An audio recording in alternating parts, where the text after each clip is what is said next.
I'm Missy Hyatt. I'm here with Manuel Asensio, who's one of 3 candidates running in the Republican primary for the Congress seat in the 3rd District of Florida.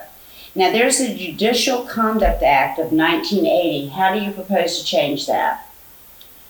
Well, I wrote the law that would take the errors made by the 96 Congress, which was in the 2nd session under Jimmy Carter on October 15th, that they made obvious, plain mistakes in the crafting of it, which created the ability of both the federal government and the federal judiciary, the judges. Let's not call them judiciary. I mean, they're individuals and they're men and women.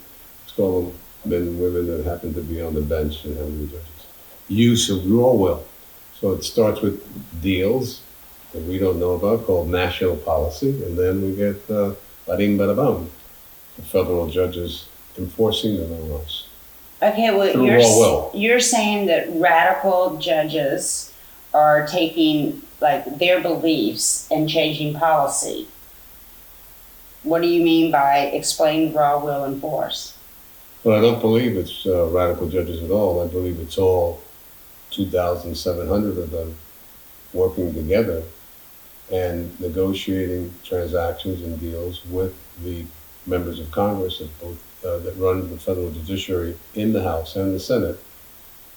And together we're screwed. That's what created abortion, right? And now we know that it's an admission by the federal government that they use raw will and force. Well, explain to me your 2023 act that you want to do. Well, there are 2 acts. The first thing we have to address, and that's why it's first, even though the second one is much more, at a high level and much more important, dealing with treason and tyranny by the federal government, all 3 branches of it, the federal government against us and our rights and the Constitution and the Bill of Rights and our natural and civil rights, which includes liberty, is a higher form of legislation at the level of the Constitution. And when you violate the Constitution, you violate that. So raw will, anything that you use raw will is undemocratic, and it's a Marxist technique. And they're using that, and that's what's creating all the radical extremism. They try to tell us that we're radicals because a fringe element may have done something wrong. I don't know, and I have no knowledge of it. It may have something wrong on January 6th. It has nothing to do with all the people that are sick and tired of the government using raw will and force against them. Well, thank you very much. And don't forget to vote on August 23rd.